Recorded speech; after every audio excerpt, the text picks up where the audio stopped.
hindi ako pwedeng malate guys kasi sabi sa akin ng client ko today, bibigyan niya ako ng 400. So may pinadala na naman sa akin, may cake dito guys. Labaw ba?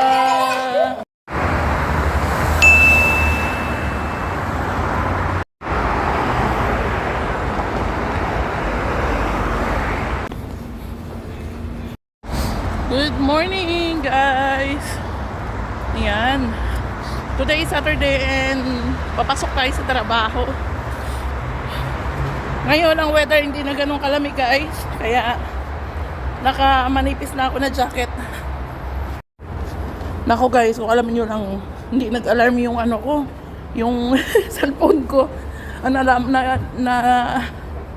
So guys, today nga pala is Saturday kaya hindi nag-alarm. Today is Saturday. So ang cellphone ko nag-alarm lang yan Monday to Friday 7:10 ang alarm. Gagastos tuloy ako ngayon guys ng Bolt. Kasi kailangan mag-Bolt out of Bucharest kasi yun. Hindi ako pwedeng malate guys kasi sabi sa akin ng client ko today, bibigyan niya ako ng 400 lay. 400 lay guys. So kailangan hindi tayo malate. Kaya lang guys, yung alarm ko, gising yung alarm, hindi nag-alarm.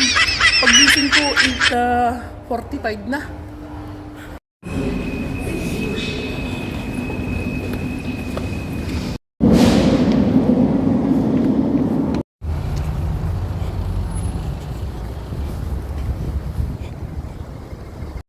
Hi guys, tapos na ang ating trabaho.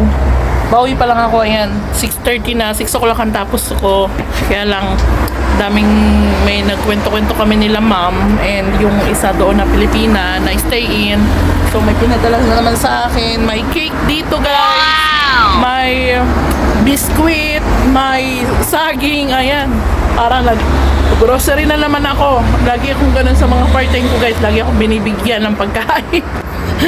Sabi niya para sa mga anak mo Rona. Ay, ang pagod guys.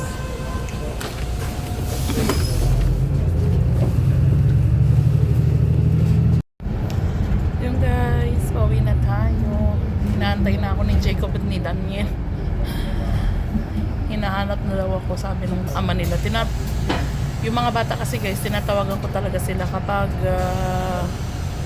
after ng trabaho ko, paglabas ko. Tumatawag agad ako, sabihin ko na pauwi na ako, ganun.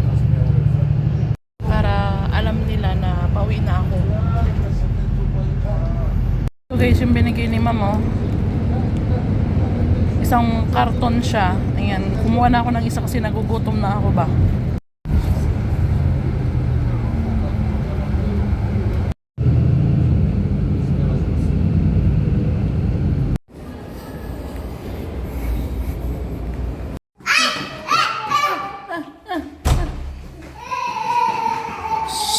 Ala. Hi. Ala, baba. Hadi. Hi, go there, go there, go there. This cake, you don't want? Guys, nung cake. Ayaw nila, ewan ko.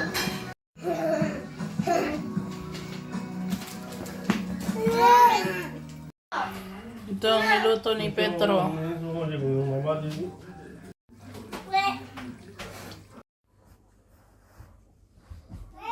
Good night.